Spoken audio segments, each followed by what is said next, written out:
What's going on, everybody? Welcome back to Fourth and Round, episode 19. Today is June 17th, 2024. Today's episode, we're discussing the Big 12 naming rights, Shilo Sanders going bankrupt, the top G5 teams that could make the playoff, and much more. We're back. I'm Tyler. This is Chris. What's going on? We're back. What is this? Dude, we have no access to overlays. We don't have anything. What did we do? It's my fault, I'm sure. We'll get it figured out tomorrow, whatever. Dude, we haven't done this in a minute. This will be good. This will be fun. Yeah, man, it's been 2 weeks. We've got a schedule now that we're following that will lead us right into the week 0 kickoff. That'll be fun. Yeah, we're starting, we'll start previewing conferences, and tonight we'll do a little G5 talk. I know you guys are fired up about the G5 this year. This is gonna be our least listened to episode. Yeah, man. Happy Father's Day. One day late. I know that's a big day. Thanks. For some people. So happy for you. That's awesome. What did you guys do? Well, my son also turns 3, so he's kind of sharing the spotlight a little bit with me, actually stealing it from me. Yeah, it's kind of than not. Yeah, it's kind of messed up. So got the family together, celebrated him mostly. Had a piñata. Oh, fun! Because it's Paw Patrol piñata. None of the kids could break it, so a couple of the adults got in the mix. We couldn't break it. No, so what? We just had to rip it open. Yeah, unfortunately, the bat that was made for the piñata really wasn't strong enough to hold up against the actual piñata. Okay. Teach you how to do things when I haven't done a piñata party for a kid yet, so yeah. I'm learning the hard way. Should have got a metal bat. Let those little kids. That was my mom's big thing when I was little, especially for May 5th and Cinco de Mayo. She would give me a piñata every year. Why not, right? Yeah, celebrate 2 birds, 1 stone type thing. Yeah. Where are you right now? You're in Atlanta? I'm in Atlanta. I'm in Alley's right now. Awesome. Yeah. How was Tahoe? Dude, Tahoe is awesome. Tahoe is like the next time I'm engaged, that's what the bachelor party might be. It is like, dude, it was awesome. It was like there's like a beach, there's hiking, there's gambling, there's like casinos and shit. It was awesome. Like it was awesome. Now, did you guys have to go to Reno for that, or is it in Tahoe? Oh, in Tahoe, yeah. So Reno's like an hour away. The travel was a nightmare. The travel was tough. It was like, I think I flew at 5:30 a.m. from Columbia to Dallas. Had like an hour and a half layover there, or hour maybe. Then I guess because I'm dumb and I just don't know how maps work. I just assumed that Dallas to Reno was going to be like an hour and a half. It was like 3 hours and 10 minutes. I kind of feel like I would be more on your side than the 3 hour. Thank you. I was like, and I'm sitting there and like, dude, what's wrong with my hands? So we did that. We joke around a lot, and we haven't had the best luck with marriages or weddings or anything. But I will say it was hands down the most beautiful wedding I've ever seen. It was right on the lake. Oh, that's right awesome. on Lake Tahoe. It was fucking sick. And then, so then we went from there to Napa. I love Napa. I have been to Napa. Napa's fun. I mean, it's like white girl heaven out there, but I enjoyed it myself as well. Yeah, Napa was a lot of fun. It was weird because it was like, we got there, dude. We got to Tahoe, and it was just like, we just didn't stop. We just didn't stop drinking. Everyone just drinking. Yeah, it's a lot of wine drunk. Like it's like wine drunk. The next day you wake up and you just feel awful, but then you just have to get up and do it again. Yeah. So I didn't have a bad hangover, and it wasn't super busy. But we got in there on Sunday, and me and Allie played it cool. We were like, let's just not. Well, I should restate this. I can't get over this fucking StreamYard thing in the corner. Yes, it's so weird. Absolutely zero branding on here. Of our podcast. No, it'll be fine though. No, but so it was like, she was like, hey, let's just like, we've been drinking. We got there Wednesday in Tahoe, dude. And then we stayed, like the rehearsal dinner was Thursday. Friday was the wedding, and I got so drunk that I tried to sleep in a closet and make a fort at 38 years old. Yeah. Fort, huh? Only one of us was on board with that. I think it's like 6 a.m. Allie just like, here's my thought process on this. Okay, just hear me out. Okay. All right. If you're hungover, and I was gonna be hungover, if you're hungover, what I want is to, what is happening here? Oh God.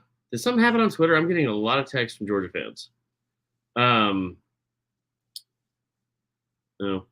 Anyway, so if you're hungover, the place you want to be is in the most quiet, dark place imaginable. Yeah. I can't get out of bed when I'm that hungover, like all day. So a closet made sense to me. I mean, I don't know if that's the first place I'd go, but yeah. So you're just pre-prepping for the hangover by saying, I might as well build a fort in here, make it as dark as possible. Right. That way, when I wake up, I don't have to do anything. Now, when I was saying this, there was an after party going on upstairs, which I had no intention of being in, and took myself out of that lineup immediately. But no, we had a blast, man. We had a blast. And there was like we did that, and then we were planning it. Allie was like, "Oh yeah, then we're just gonna like go to Napa," and I was like, "You don't just add that on." And so we went for a hike the day Saturday. So Friday's the wedding. Super hungover on Saturday, miserable. Saturday night we go out gambling at the casino. It's like a goodbye brunch. Then we went to the casino. I taught everyone how to play craps, which was like really fun for me. You'd be very proud of me. I did not do any gambling at that point. Just trying to be responsible. Evan, I know, is like shocked right now. But I was like, yeah, like I'll teach everyone how to play craps. Then we went to dinner, and then went out that night to gamble. And like by then everyone knew how to play craps. So I was like, we'll listen, we'll play some craps. And so I was trying to explain this to Allie, Tyler. I go, listen, Evan says he's disgusted. I'm trying to explain this to Allie. And I go, listen, like if we're at a table, we need to pull out 2 times the minimum. So if the minimum is $15, you pull out $300. Now on a weekend at any kind of logical and normal casino, the table minimums are like $25. Right. So it was like, we don't need to pull out $500. But you probably want to pull out a couple $100. We settled on $200. Okay. So much less than I originally said. I was like, here's what we'll do. We won't play the pass line to start. That way we'll save money on the pass line. And then because it rarely hits anyway. So that way we want it to be, that's $25 in our pocket, whatever. We'll wait till the button is on. We'll go from there. Dude hit the crap. Dude hit the pass line the first 5 rolls. We would have been up $125. Obviously, yeah. Finally, the button's on. It's on 5. Which is like perfect. We'll just go 6, 8, 9. Boom, boom, boom. There you go. $85 in play. 6, 8, 9. Normal play. Smart play. First fucking roll 7. And I was like, motherfucker. It was tough. So then I think the next roll was to me, and they're like, "Do you want to roll?" And I was like, "No, I don't. I think we probably just call it a day." And like, "Chris, you got to roll." And I was like, "All right." So then I rolled. You threw the dice out the thing, didn't you? No, I killed it. I killed it. We made a bunch of money. I made a bunch of people some money. I do not love crap so much.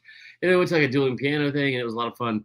But then the next day, Sunday, we're leaving. We go hiking. We go to Napa. Allie and I just played it cool. We went to this really fun little pizza place that night and got like the best pizza maybe I've ever had. It's like Detroit style. So it's like, yeah.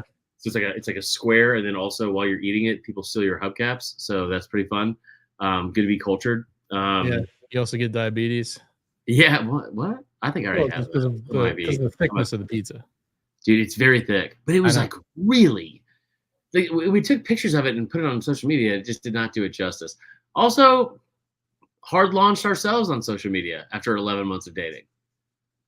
Yeah. Got mixed reviews from Auburn Twitter. I'll say that. Oh, yeah? Oh, man. Please tell me you're not dating this fucking asshole. I was like, dude. It's like a picture of us.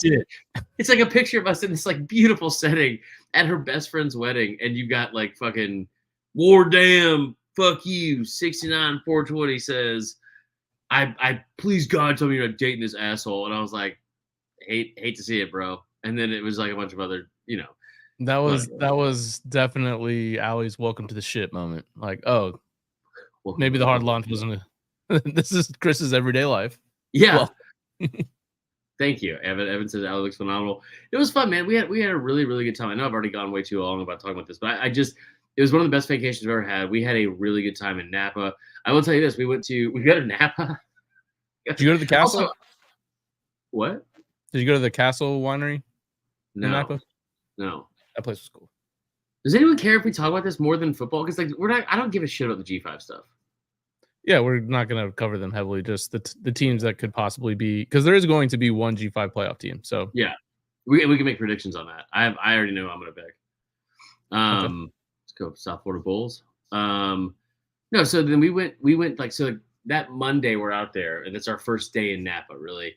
And so we go to this place called Wetford. If she's listening, just correct me. I think it's like Wetford or Whetstone. I think it was Wetford. It was awesome. That was my favorite place we went to. And then we went to Nickel and Nickel, which is like a really good spot. And so her and I had a dinner plan that night. And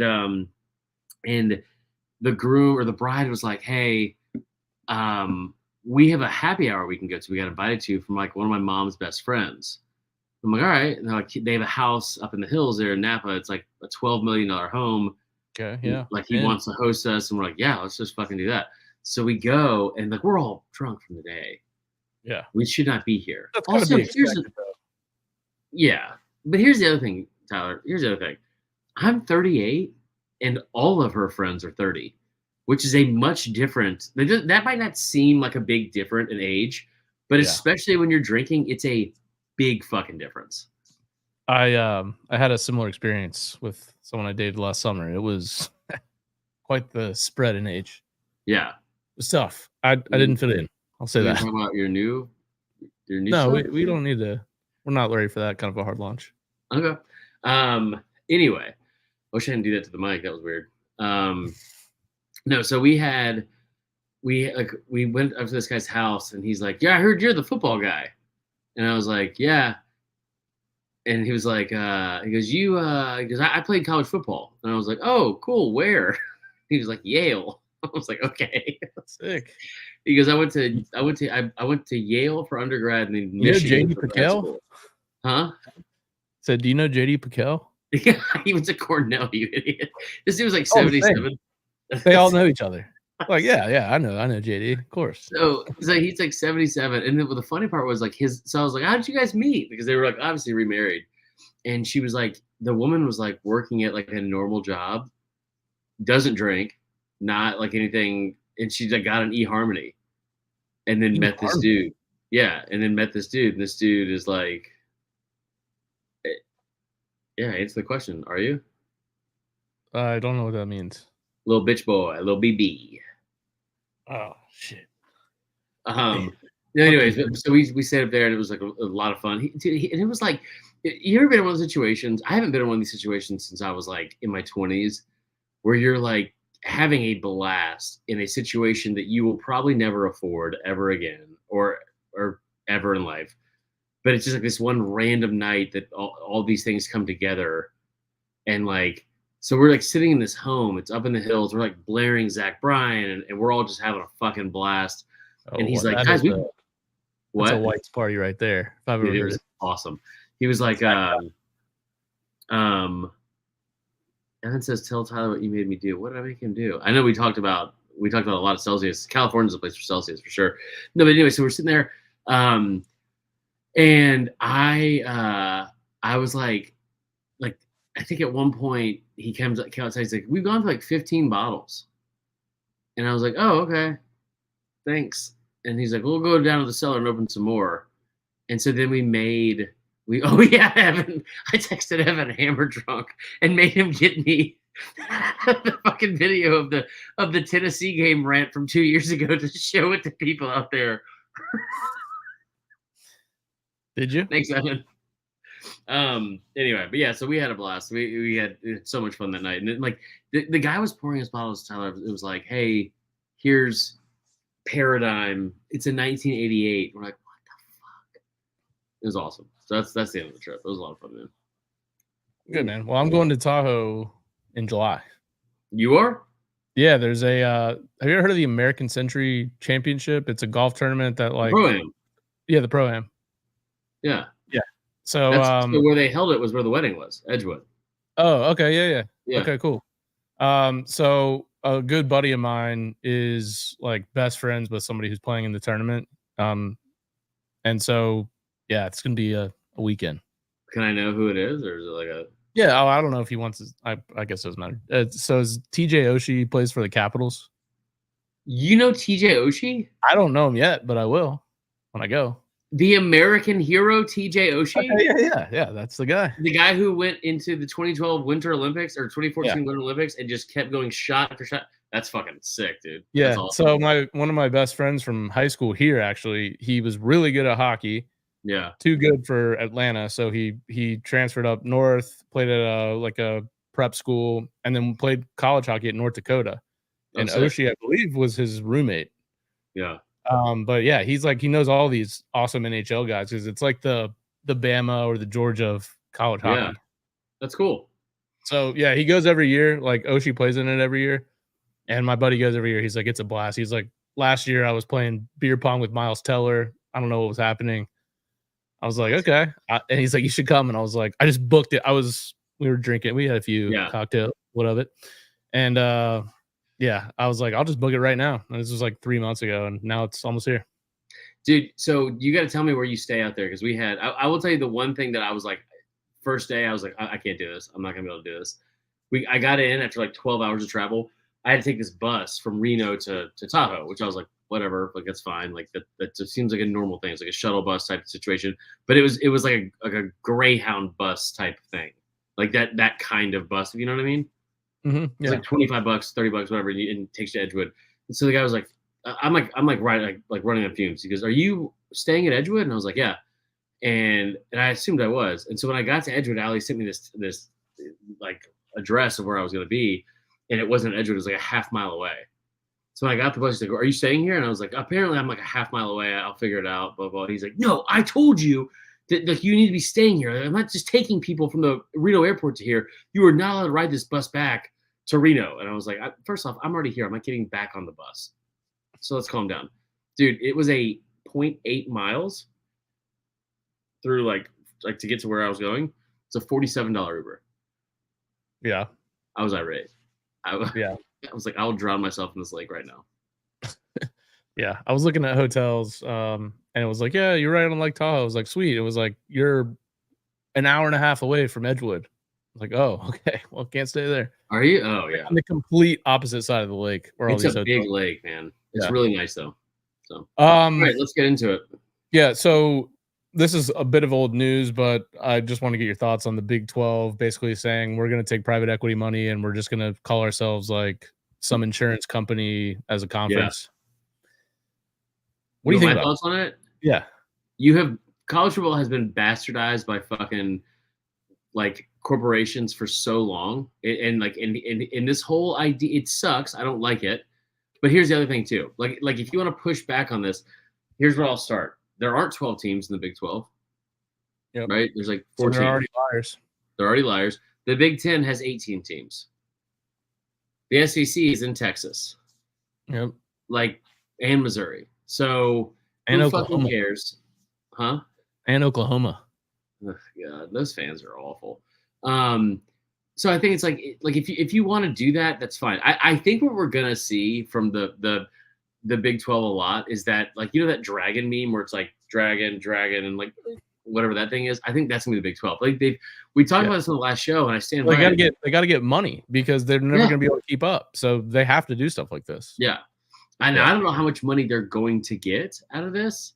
It is also it does feel weird because it'll be the first time it's happened where somebody's just like, "Hey, this is the All-State Conference," and like there's been people have had a lot of fun with it. It's like, hey, you know, this is gonna be stupid. Like it'll be like is it gonna be like the Bucky's Conference or what? Whoever they get is going to be a very, very big title sponsor because it's $1 billion for 20%. What? They're exploring a potential $1 billion private equity investment for a 20% stake in the league. So not only is it going to be naming rights, but they're going to get 20% of revenues and shit like that. Excuse me. Wow. I'm so glad that I have you to explain to me what that is because I was on SEC this morning a couple weeks back and Peter Burns kept going, the private equity part of this. And I was like, yeah, Totally agree. That part is weird. Yeah, I think you're also going to start to see, like, I unfortunately heard a rumor that it wouldn't be shocking in the next 5 years to see, like, Doak Campbell Stadium have a title sponsor before it says Doak Campbell. Like, it's just where the game's going, unfortunately. I think, you'll get some of the SEC deep pocket institutions that won't have to do that. But a lot of the teams that don't have those pockets are going to have to find creative ways to keep up financially because this thing is snowballing and it's not slowing down. So, well, and here's the thing too: if we've learned anything about college football, it has nothing to fucking do with if I'm not just saying this to shit on Florida State like I did for most of most of the game the other night, but I will say just in general, and it's the example you use, so I'll go with it. But like, if somebody's going to offer you, like Turner Field is like whatever Center Park Stadium, whatever that was like a $15 to $25 million deal. These big schools will get naming rights for over like between like 50 to 100 million probably. I would think. I mean, maybe I'm wrong about that. Maybe I'm wrong with that number, but like I have to look into it. No, I don't think you're off because I mean, think about how many eyeballs. Like, you're really only buying naming rights to like gather eyeballs to your brand, and how many people are paying attention to Georgia State? Like, so if you've got like a Florida State or like a USC, like not that they would rename the Coliseum, but like that's gonna be big money. Yeah, they might. Who knows? It's gonna be big money. So you're gonna see more and more of that over the next 5 years. I mean, it's just constantly evolving. I don't know if you saw. I don't know what Pate was talking about on Twitter today, but did you see his cryptic tweet? ACC ... Yeah, I think there's some news coming down like within the next couple weeks. I love Pate. I was texting him this morning because we were going at it with some fucking Clemson fan about some stupid shit the other day, last night. I love Pate. So if you're watching, Josh, I just want you to hear that. Not been the best off season for you to be breaking news. I will say that. The good thing for him is he doesn't believe in off season, so you can't really. That's true. He's had a rough couple stretches here with predictions and stuff like that. So I think it'll be interesting. But again, like I don't love it, but I think it's also like you have bastardized the sport so much. Now, if this happened to the SEC, I'd probably be a little bit more frustrated. But like once you open up the can or like the toothpaste, whatever, like you're not going to put it back in. I haven't seen anyone turn down money yet. And so I don't know where it stops. Maybe this is like a good thing and it's where it stops. I don't know. Who knows? I think we're both kind of tired tonight, but do we want to try to give some ideas for a potential Big 12 name besides like Geico? We can push it back another week. It has been, I had to put together a fucking video reel for a Kenny Wayne Shepherd concert happening in Baton Rouge. Kenny Wayne, brother. Dude, I like Kenny Wayne Shepherd. I mean, I didn't know that he was still around kicking, but it's okay. So actually, I'll just give it a plug. It's kind of cool anyway. But Kenny Wayne Shepherd, he's going to do a concert in Baton Rouge in like July 13th. And his opener, I don't remember his name, is like Jimmy Vaughn or something like that. He got cancer. Stevie Ray Vaughan, yeah. Yeah, he got cancer, and so he can't do it. So yeah, good timing. He can't do it. So Kenny Wayne Shepherd, who was like all I ever think of when I hear his name is just blue on black, blue on black, blue on black. So it was like he was like, listen, I'm from Shreveport. Love local music, bands, all that kind of stuff. What if we did like a battle of the bands in Louisiana, and whoever the best one is at this pre-concert, they get to open for me. So a pretty cool situation for him. That's cool. So they're doing that, and there's like 5 bands that are going on it and all that kind of stuff. So yeah, go to Eagle 98.1 in Baton Rouge if you want and look that up. But sounds fire. Dude, I love my job a lot. It always cracks me up. Every time I think of like morning rock stations like that, all I think of is that SNL skit when he's like, yeah, we're back. Like that whole thing. But yeah, no, it's a pretty cool event. So all right, so we want to do what else we have on the docket today? News, weather, and traffic in 5. Hey, we're back, Eagle 98.1 here in Baton Rouge. We're after another long rock block this afternoon, going over your 4 p.m. traffic ride. Let's get to Chase. Hey, steer clear of the connector down there on 45. It's a real. What if that was our show? That's the helicopter. Oh, man. You see, Shilo Sanders had to file bankruptcy. I might do that. I mean, if Shilo can do it. So what did he have to do? So a couple things here. He was sued by somebody as a teenager. When he was 15, he assaulted a security guard for trying to take his phone. And then he didn't show up to his court case, and so now he's got all these he's got an $11 million civil judgment. And bro, why didn't you go to his court hearing? You know, ballers don't do that, dog. That's how you go to jail. So I saw that and I was like, oh, this is just another Colorado. Do you know Colorado has 86 new players coming into this year? 86. Dude, they better fucking win. Like, there's 90. I would like them to win 6 games because I would like them to be relevant enough for Dion to stay there. I tell you what, because I want to see him without Shedeur and Travis Hunter, and I want to see what he does if he stays because I don't think he will. Yeah. I just feel like they are like it feels like the parade and the circus is already over. It just feels like it's like no one gives a shit, man. Like now these players that have transferred out are starting to come out and be like, did you see the story about his son with the Lil Wayne? Like the whole reason Lil Wayne was there at the spring game is so his son could open up for him. Yeah. And he was like, the whole team has to be there. And if if you don't come, then you're kicked off the team. Anytime, what's up, dude? Anytime somebody says, because I forgot who it was after, so this is clearly if like everyone that doesn't want to be here, they weren't good enough to be here anyway. And it's like, dude, I got news for you. You're not that good of a team. Like, I mean, you're just not that good of a team. Maybe Shedeur Sanders is a first-round draft pick. Maybe he is. Put up some really good numbers in year 1 last year. Has a very suspect offensive line, and he was still able to put up good numbers, all that kind of stuff. But dude, the rest of your team fucking sucks. The culture of it, I don't know that much going on the inside of it, but everything from the outside, it consistently seems bad. And here's the other thing. I'm going to say it because no one else will.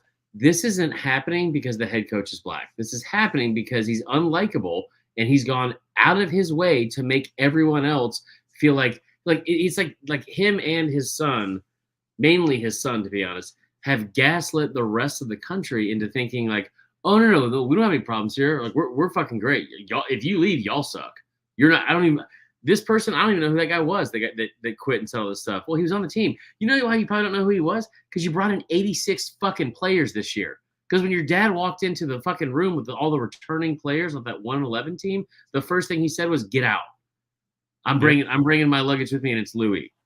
Like, I don't have to make in-home visits. They'd rather see my house. I don't have to make it. Like, dude, what? No, I just think about this too. I thought about this weekend, ironically enough. If Deion Sanders was being recruited with his ego, and a coach said, I'm not going to his house, he'd rather come to my house, can you imagine how he would fucking take that? Because it's Deion, he's above all that. I hope he is there for I genuinely would like to see him be successful because I do think it's a cool story, and I do think that he's got like a lot to offer to the game of football. And to be honest, it's not fair to put this on a 22-year-old kid, but I will. It feels like Wesley Williams says, please come back to the SEC podcast to redeem yourself. You know what? I'm going to say this too. Every time I'm on that fucking podcast, Mike makes some bullshit comment about my internet, and the only time my internet doesn't work is when I'm on that show. It's almost like it's not my internet. It's almost like it's not me being the problem. Isn't that crazy how that works? Damn, your internet kind of went out when you said that. Fuck off. No, I think it's not fair to put this on a 22-year-old, but I will also say that like the thing with Shedeur is that he he has made himself out to be so much bigger than everyone else, and that like that Dion has basically put like he's the one that matters more than anyone else. Like playing favorites in the team seems wild to me, and I don't get it. I don't think he's done anything for sustained success, but I hope he does because I do think he's got some things to offer to the game. And I think that the biggest detriment out of that whole story, like every time I turn around, is Shadur or his other son, not like Shilo. It doesn't feel like it's like Dion said some out of pocket shit, but he hasn't. I'm like, he has gone out of his way to be like if you are going 12-0, Tyler, and you're like fuck everybody. If you're Tennessee baseball and you're like all you're doing is winning and you don't do it in a likable way and people dislike you, that's fine. Talk your shit. It's not bragging if you can back it up, right?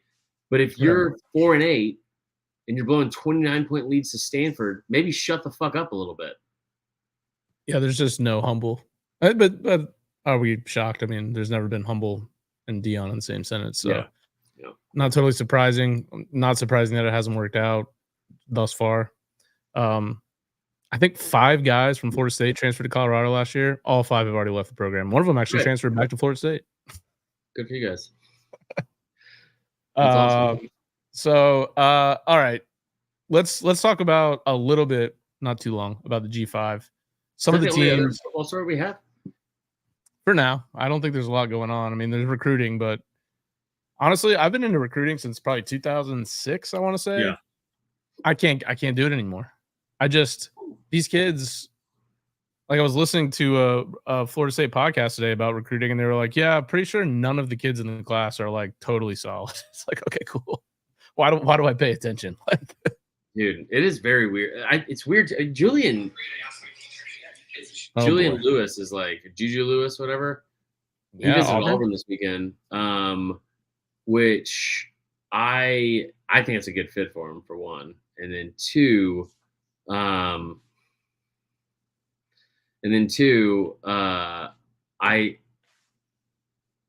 come on in. Oh. Yeah. Hi, Tyler.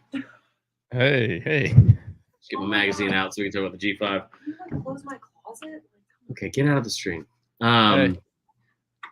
Is it out? I got it on pre-order. It just came today. I don't know why I did that. I don't like it. That's sick. No, so I think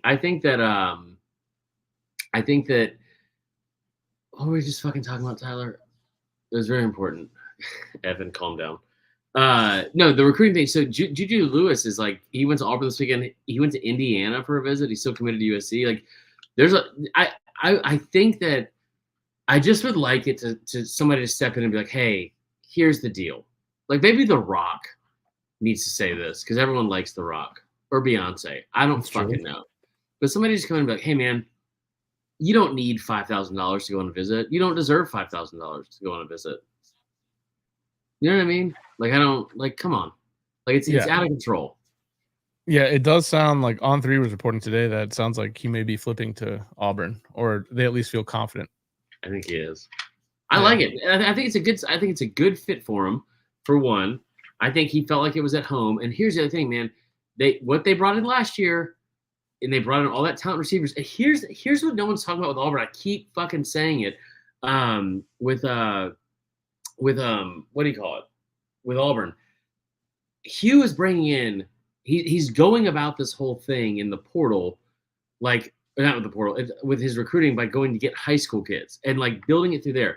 So if you're a high school quarterback coming in like with that kind of like pedigree and that kind of star power and all that kind of stuff, you're going to attract players on your own. But if you're going into a situation where it's like, hey, I've got 4 legit kids that are going to be sophomores when I'm a freshman, right? And probably not going anywhere. I got Cam Coleman. I got Perry Thompson or whatever his name is. I got 2 5-star kids on top of whatever we can bring in now with me, and they're going to be there for 3 years. Like, why the fuck would I not do that? Like, it just makes no sense. Well, yeah, and if they end up getting them like early in the recruiting cycle, like this summer, it's going to help with a ton of kids in the 2025 class as well, especially kids in the South who, he's plays right outside of Atlanta, I believe in Carrollton. Yeah. He's a big 5-star QB, most important position in sports. That's going to come with a lot of cachet recruiting for this year as well. So it'd be a big pull. All right, let's talk a little G5 and then we'll head out. Yeah. I think we got to start with Liberty, who obviously went undefeated last year. Who's the head coach at Liberty now? Jamie Chadwell, former Coastal Carolina coach. Was he there last year? Yeah, he was there last year when they went undefeated. Yeah. I looked into it a little bit. They moved up, first of all, from being an independent to Conference USA. And their first year in the league, they went 13-0 and won the Conference USA title. Played Oregon in the Fiesta Bowl, got destroyed 45-6. But from what I've seen, they faced the easiest schedule in the country last year. Really? Oh, you're right. So you've got Caden Salter, who's the big name. He's a QB, over 1,000 yards rushing last year, 12 touchdowns on the ground, 32 touchdowns through the air, only 6 picks. They're probably the favorite. They have the highest win total out of any G5 team at 10.5. So they're probably the favorite to take the G5 playoff spot. But what other? You mentioned one earlier, USF. You like USF this year? I do like USF this year, and I will tell you right now, I'll be as transparent as possible. I'm looking at this Lindy's; they're ranked 60th nationally. Okay, but here's the thing, Tyler: they're projected starters on offense, right? They are projected to return 9 of 11 on offense and 8 of 11 on defense. They still have Naquan Wright, the running back from Florida. Byron Brown was good at times last year. He's a sophomore. A lot of seniors and upperclassmen on this team as well, which I think is going to pay huge dividends. So you look at their offense. Their offense has 1, 2, 3, 4, 5, 6, 7, 8 seniors on it. It has one underclassman, and it's the quarterback that started last year. You got 10 of 11 are upperclassmen. You look at defense, 11 of 11 are upperclassmen, including 1, 2, 3, 4, 5, 6 seniors. They are a very senior-heavy team. You've got 17 returning starters from the offense and defense. You only have one of the top 22 that are going to be underclassmen, and it's, again, your returning starting quarterback. I think there's a really good core nucleus of people in there. I think they're going to play a very fun, exciting brand of football with the head coach of Alec Golish. Let's look at the schedule here real quick. Like, first off, let's think about this. Do me a favor, and here, I'll fucking do it real quick. Well, you do this. Pull up their stats from 2022, if you don't mind, if you can find them. You probably can if Phil Steele, right? Yeah. Yeah. You talk while I look it up. Thank you, Wesley Williams. CB Traditions. What's up, dude? Thank you, Austin Gregory. Good to hear from you as always. I appreciate that. We got a little bit. This is a unique show. We didn't really. We're just only on YouTube right now. we didn't do much, but I appreciate you guys chiming in and listening. So, all right, I'm looking at the schedule. Bethune-Cookman at Bama, at Southern Miss. You get Miami at home. It seems like you're going to have 2 losses there. Very odd. Also, they get Miami at home. That's going to be a fun one. At Tulane. Tulane is replacing a ton, right? Memphis, UAB, both at home. Memphis is supposed to be good, but you get them at home. You also get a week off before you get Memphis at home. You get them on a Friday night. I think that's going to be a lot of fun. UAB at home. At FAU. FAU has nothing. Then you have Navy. At Charlotte. Charlotte might be the worst team in the country. Tulsa, who is currently, I'm looking through this right now. Like here's the other thing too, man. I'm looking through their actual, what the current rankings are for the ACC or AAC. I mean, you've got like some of these teams that they're playing are ranked 96th and lower. Like half their schedule is ranked very, very low. And then you have at Rice. Like, if you're telling me they can't win 10 games, I think you're crazy. They need to win 11. I don't know if they'll do that because of Miami and Bama both being on the schedule. But if they can upset Miami and have that be their 11th win, like, this is an offense. Give me the offensive numbers if you can give me the rankings from 2 years ago. The rankings. Don't be a bitch. Just do it. So in 2022 on offense, they scored 28 points a game. So that's up by 4.32. What's that? That went up by 4 points to 32, and that was ranked 32nd in the country. Yep. In 2021, they only put up 350 yards a game. Last year, they put up 450. Right, 17th in the country. They gave up 41 points a game on defense in 2022. Now that improved to 32 points, which is still not great, but that's a step in the right direction. Yeah. And look, I believe they have Todd Orlando, who was like the hot name at DC years ago. I don't know what happened there, but I mean, I think he joined, what's his face at Texas, Herman. Yeah. And here's what I love about USF and the direction they're headed. The 3 years before Golish got there last year, they were 4-26 cumulatively. Right. They were picked 13th in the AAC last year. They ended up 6 wins in the regular season, blew out Syracuse 45-0 in the bowl game. Yep. They have the ninth most experience in the country returning. Last year they ended an 18-game losing streak to FBS teams. That's crazy. So that was the first, and then they ended a 29-game road losing streak. So in year one, Golish already made a difference. He's got a returning QB. He's got their leading receiver, Sean Atkins had 1,000 yards, 7 touchdowns last year. Byron Brown also had 800 yards on the ground as the QB with 11 touchdowns. They, like you said, they returned Naquan Wright. They returned their top tackler. So, do you know who their kicker is? I do not. I haven't done any background research on this, but I have to assume it's related. Nico Grammatica. Oh, okay, yeah, freshman. Yeah, got it. I mean, the Grammaticas, that's automatic. So, interesting. If you really are bought into this, their win total on DraftKings is 7. Oh, I'd hammer that. Over the juice is to the over, but minus 120. So, USF's a good one. You mentioned Memphis. I really like Memphis this year. Their win total is 9. They went 10-3 last year. They only lost to Missouri by 7, and they lost to a really good SMU team by 4. Their quarterback is really good. I think he'll be one of the top QBs in the draft. He comes back. They have probably the most talent in the AAC. Mm-hmm. Only thing is, I believe they have the toughest schedule of any of the top teams in the AAC, which is going to be a good conference this year. They go to Tulane, USF, and UTSA all on the road, which are 3 of the top teams. They got Troy at home. Yeah, that's good. And Troy just lost their coach. But here's the thing though, Tyler. If you're talking about a G5 team, they probably have to go undefeated or 11-1. Yeah. Memphis has Florida State week 3. I know. I'm nervous about that game. Why? Because I don't really know what we're going to be this year yet. Yeah, that's fair. I don't think Memphis is a bad pick, man. Yeah, Memphis is a good pick. And then I think Boise State. So Boise State, for those that do follow recruiting, may remember the number 1 QB in the country two cycles ago was a guy named Malachi Nelson. Went to USC, flirted with A&M for a bit before ultimately signing with USC. Like most kids these days, transferred after one season. Transferred to Boise State randomly, which maybe isn't a good sign for what he was thought of around the country. But maybe. Last year they took a little bit of a step back. They had a brutal schedule. They were the only Mountain West team to face the 5 of the top 6 teams in the conference.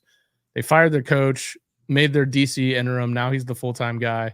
17 returning starters. Mm-hmm. They avoid Fresno and Air Force, which are like the 2 other top teams in the Mountain West. They've qualified for a bowl in 25 straight years, which is crazy. That's insane.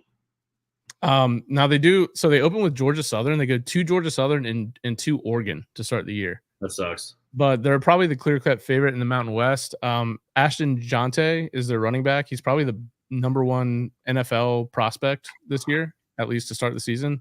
13 yards on the ground last year, 14 touchdowns. They got a DN coming back who had 12.5 sacks last year. Their top 4 tacklers are back. So I think Boise State, and also given that they're in an easier conference than any of these teams in the AAC, I think maybe even over Memphis is maybe the clear cut outside of Liberty, who plays in the Conference USA, and it's a little bit of an easier ride.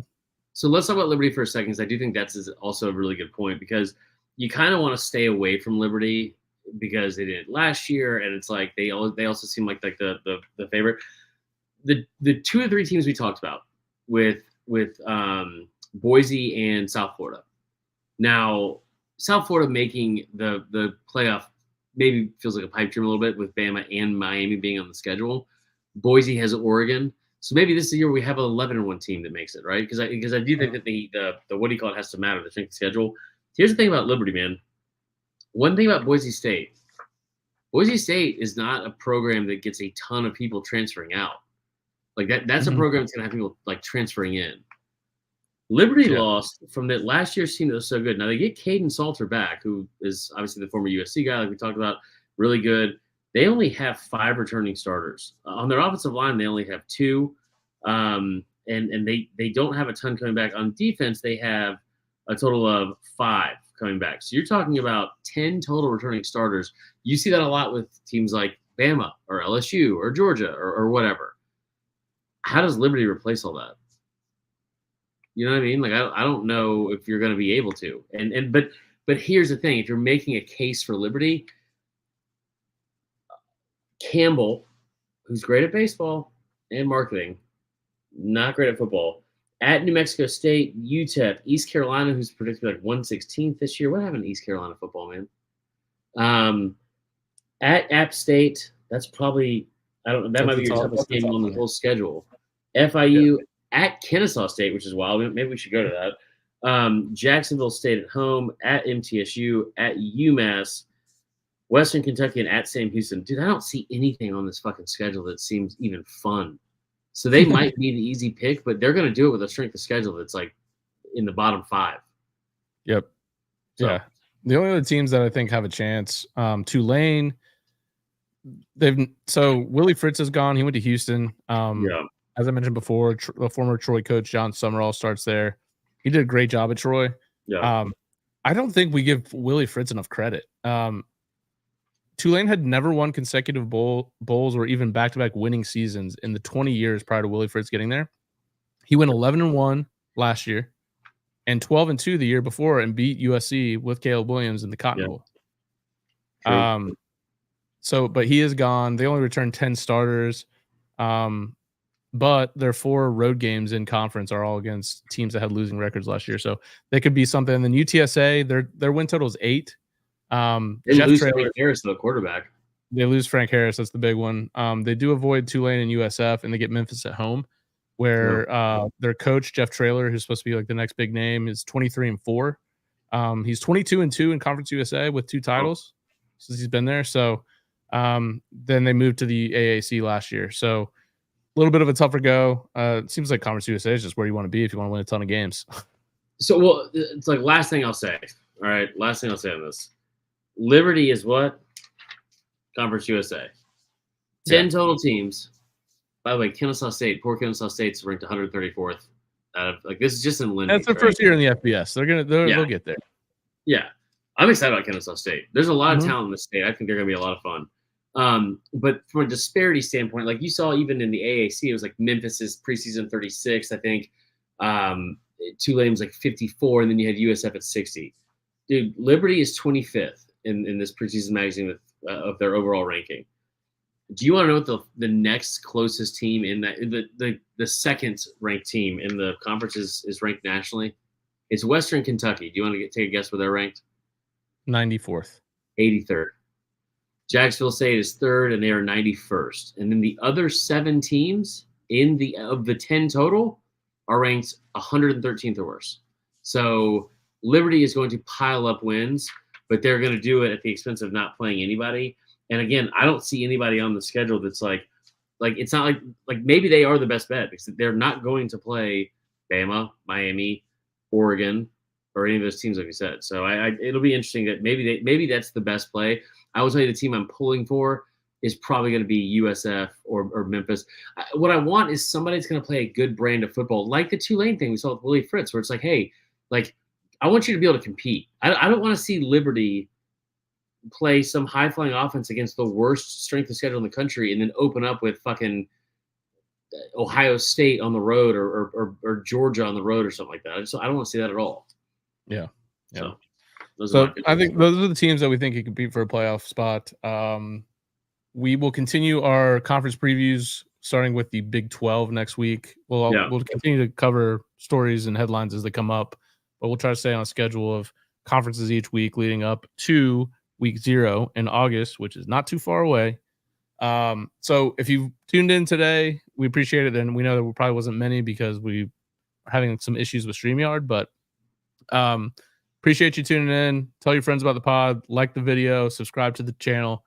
Obviously you can find us Apple Podcasts, Spotify, wherever you listen to your podcast. Go give us 5 stars there as well. And Chris, anything else before we sign out here? Breaking news. We'll end on this. Jalen Milroe made a comment today that went viral, and Georgia fans are upset because he said that he saw the body language of Georgia last year and how they did not seem like they wanted to play with Bama for 4 quarters. And our good buddy Graham Coffee, your buddy Graham Coffee, we're gonna bring you two on here and hash it out. Okay. And I just Graham think it's suck. That's all.